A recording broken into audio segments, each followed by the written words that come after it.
सोने से पहले स्वस्थी एक बांस के पेड़ के नीचे बैठ गया और उन महीनों को याद किया जब वह पहली बार बुद्ध से मिला था।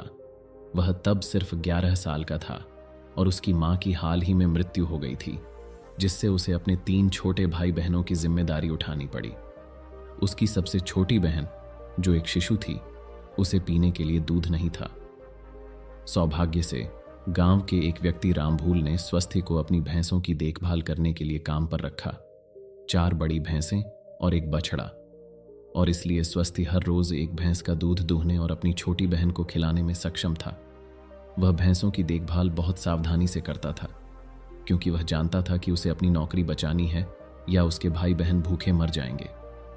अपने पिता की मृत्यु के बाद से उनकी छत को फिर से नहीं बनाया गया था, और हर बार जब बारिश होती थी तो रूपक को बारिश के पानी को इकट्ठा करने के लिए खुले छेदों के नीचे पत्थर के बर्तन रखने पड़ते थे।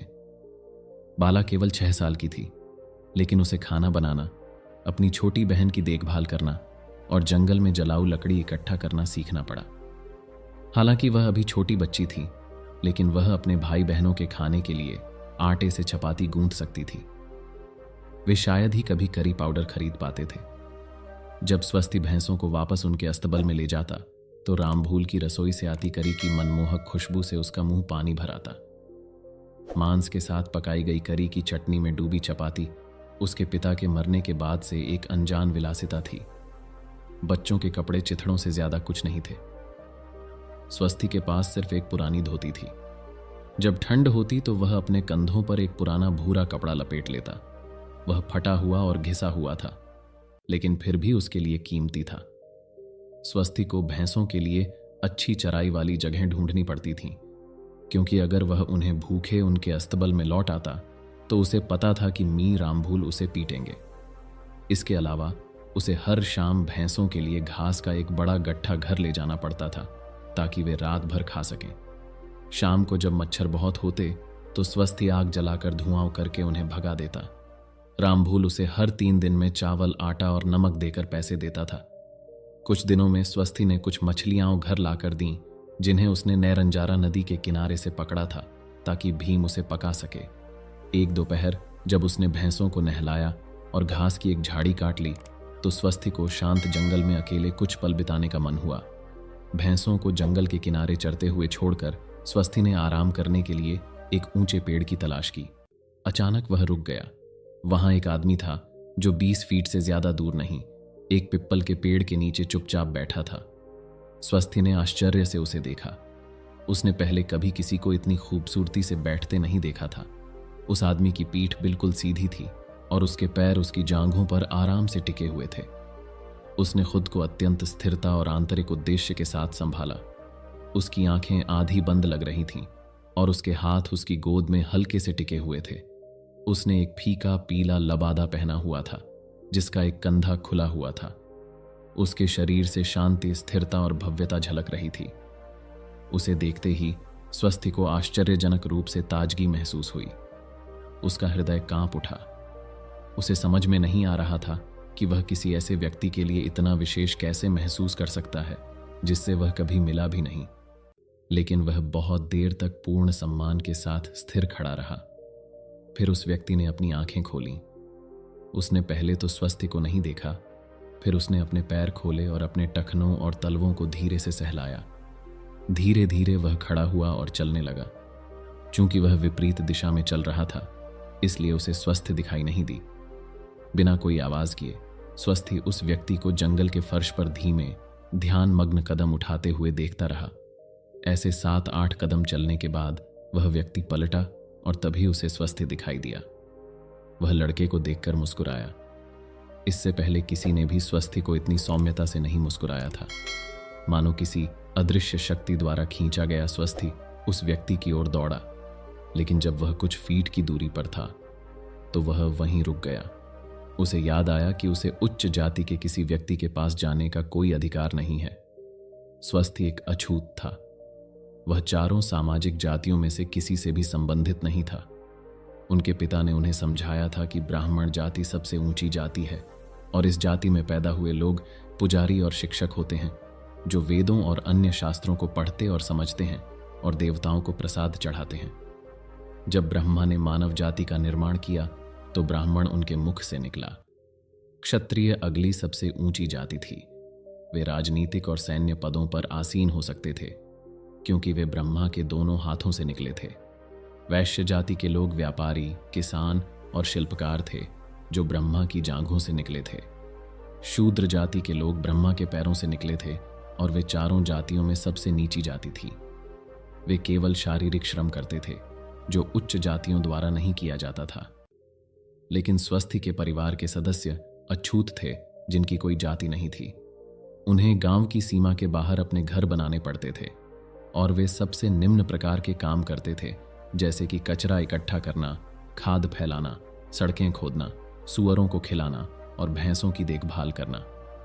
हर किसी को उस जाति को स्वीकार करना पड़ता था जिसमें वह पैदा हुआ था। पवित्र शास्त्रों ने सिखाया कि खुशी अपने आप को स्वीकार करने की क्षमता है। पद अगर स्वस्थी जैसा कोई अछूत ऊंची जाति के किसी व्यक्ति को छू लेता तो उसे पीटा जाता। उर्वेला गांव में एक अछूत को इसलिए बुरी तरह पीटा गया क्योंकि उसने एक ब्राह्मण को हाथ से छू लिया था। अगर कोई ब्राह्मण या क्षत्रिय किसी अछूत के हाथ से छू जाता तो उसे अपवित्र मान लिया जाता और उसे घर लौटकर कई हफ्तों तक उपवास और तपस्या करनी पड़ती ताकि वह खुद को शुद्ध कर सके। जब भी स्वस्थी भैंसों को घर ले जाता तो वह इस बात का पूरा ध्यान रखता कि सड़क पर या राम भूल के घर के बाहर किसी ऊंची जाति के व्यक्ति के पास से न गुजरे। स्वस्थी को लगा कि भैंसें भी उससे ज्यादा भाग्यशाली हैं क्योंकि ब्राह्मण अपवित्र हुए बिना भैंस को छू सकता है। अगर अछूत की कोई गलती न होने पर भी ऊंची जाति का कोई व्यक्ति गलती से उससे छू जाता तो भी अछूत को बेरहमी से पीटा जा सकता था। यहां स्वस्थी के सामने एक बहुत ही आकर्षक आदमी खड़ा था और उसके व्यवहार से यह स्पष्ट था कि वह उसी सामाजिक स्थिति में नहीं था। निश्चित रूप से इतनी दयालु और सहनशील मुस्कान वाला व्यक्ति स्वस्थी को छू भी ले तो उसे हरा नहीं सकता। लेकिन स्वस्थी ऐसे खास व्यक्ति के अपवित्र होने का कारण नहीं बनना चाहता था और इसीलिए जब वह आदमी कुछ कदम दूर थे तो वह स्तब्ध रह गया। स्वस्थी की झिझक देखकर वह आदमी खुद आगे बढ़ गया। स्वस्थी उस आदमी के संपर्क में आने से बचने के लिए पीछे हट गया, लेकिन वह आदमी तेज था और पलक झपकते ही उसने अपने बाएं हाथ से स्वस्थी का कंधा पकड़ लिया। उसने अपने दाहिने हाथ से स्वस्थी के सिर पर एक प्यार भरी थपकी दी। स्वस्थी निश्चल खड़ा रहा। किसी ने कभी उसके सिर को इतने कोमल और स्नेहपूर्ण तरीके से नहीं छुआ था और फिर भी वह अचानक घबरा गया। डरो मत बच्चे, आदमी ने शांत और आश्वस्त करने वाली आवाज में कहा। उस आवाज की आवाज सुनते ही स्वस्थी का डर गायब हो गया। उसने अपना सिर उठाया और उस आदमी की दयालु और सहनशील मुस्कान को देखा। एक पल के लिए झिझकने के बाद वह हकलाते हुए बोला, सर, मैं आपको बहुत पसंद करता हूं। उस आदमी ने स्वस्थी की ठोड़ी को अपने हाथ में उठाया और लड़के की आंखों में देखा। और मैं भी तुम्हें पसंद करता हूं। क्या तुम पास में ही रहते हो? स्वस्थी ने कोई जवाब नहीं दिया। उसने उस आदमी का बायां हाथ अपने दोनों हाथों में लिया और वह सवाल पूछा जो उसे परेशान कर रहा था। जब मैं तुम्हें इस तरह छूता हूं तो क्या तुम अपवित्र नहीं हो रहे हो? आदमी हंसा और अपना सिर हिलाया। बिल्कुल नहीं बच्चे, तुम एक इंसान हो और मैं भी एक इंसान हूं। तुम मुझे अपवित्र नहीं कर सकते। लोग जो कहते हैं उसे मत सुनो। उसने स्वस्थी का हाथ थामा और अपने साथ जंगल के किनारे तक चला गया। भैंसें अभी भी शांति से चर रही थीं। आदमी ने स्वस्थी को देखा और पूछा, क्या तुम इन भैंसों की देखभाल करते हो? और यह घास तुमने ही काटी होगी उनके खाने के लिए? तुम्हारा नाम क्या है? क्या तुम्हारा घर पास में ही है? स्वस्थी ने सिद्धार्थ को तकिए के रूप में इस्तेमाल करने के लिए कुश घास की एक मुट्ठी दी। स्वस्थी ने विनम्रता से उत्तर दिया, हां सर, मैं इन 4 भैंसों और उस एक बछड़े की देखभाल करता हूं और यही घास मैं काटता हूं। मेरा नाम स्वस्थी है और मैं उरुवेला गांव के ठीक बाहर नदी के दूसरी तरफ रहता हूं।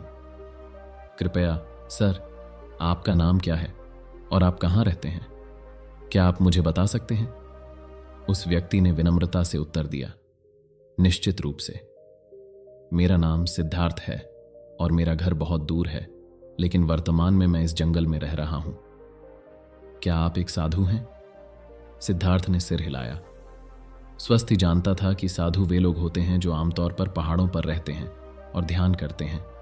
हालांकि वे अभी अभी मिले थे और कुछ शब्दों से ज्यादा का आदान प्रदान नहीं किया था, स्वस्ति को अपने नए दोस्त के साथ एक गर्मजोशी भरा रिश्ता महसूस हुआ। उर्वेला में किसी ने भी उसके साथ इतने दोस्ताना तरीके से व्यवहार नहीं किया था या उससे इतनी गर्मजोशी से बात नहीं की थी। उसके भीतर एक बड़ी खुशी उमड़ पड़ी और वह किसी तरह अपनी खुशी व्यक्त करना चाहता था। काश उसके पास कोई उपहार होता जो वह सिद्धार्थ को दे सकता, लेकिन उसकी जेब में एक पैसा भी नहीं था, गन्ने या पत्थर की कैंडी का एक टुकड़ा भी नहीं। वह क्या दे सकता था? उसके पास कुछ भी नहीं था, लेकिन उसने हिम्मत जुटाकर कहा, श्रीमान, काश मेरे पास आपको उपहार के रूप में देने के लिए कुछ होता, लेकिन मेरे पास कुछ भी नहीं है। सिद्धार्थ ने स्वस्ति को देखा और मुस्कुराया। लेकिन तुम्हारे पास है, तुम्हारे पास कुछ ऐसा है जो मुझे बहुत पसंद आएगा। मेरे पास है? सिद्धार्थ ने कुछ घास के ढेर की ओर इशारा किया। तुमने भैंसों के लिए जो घास काटी है वह मुलायम और सुगंधित है। अगर तुम मुझे कुछ मुट्ठी भर दे सको तो मैं पेड़ के नीचे बैठकर ध्यान लगा सकता हूं। इससे मुझे बहुत खुशी होगी। स्वस्ति की आंखें चमक उठीं। वह घास के ढेर की ओर दौड़ा, अपनी पतली भुजाओं में एक बड़ा बंडल लिया और सिद्धार्थ को दिया। मैंने अभी नदी के किनारे यह घास काटी है, कृपया इसे स्वीकार करें। मैं भैंसों के लिए और भी आसानी से काट सकता हूं। सिद्धार्थ ने कमल की कली की तरह अपने हाथ जोड़े और उपहार स्वीकार किया। उसने कहा, तुम बहुत दयालु लड़के हो, मैं तुम्हारा धन्यवाद करता हूं। जाओ और अपनी भैंसों के लिए कुछ और घास काट लो, इससे पहले कि बहुत देर हो जाए। अगर तुम्हें मौका मिले तो कल दोपहर को फिर से जंगल में आकर मुझसे मिलो। युवा स्वस्थी ने सिर झुकाकर विदाई ली और सिद्धार्थ को जंगल में वापस जाते हुए देखता रहा। फिर उसने अपनी दरांती उठाई और किनारे की ओर चल पड़ा। उसका दिल सबसे गर्म भावनाओं से भर गया। यह शुरुआती शरद ऋतु थी। कुसा घास अभी भी नरम थी और उसकी दरांती ने नई धार लगाई थी। बहुत समय नहीं बीता था कि स्वस्थी ने एक और घास काट ली थी। कुसा घास का एक बड़ा हाथ। स्वस्थी भैंसों को रामभूल के घर ले गया। उन्हें नैरंजारा नदी के उथले हिस्से को पार करने के लिए मार्गदर्शन किया।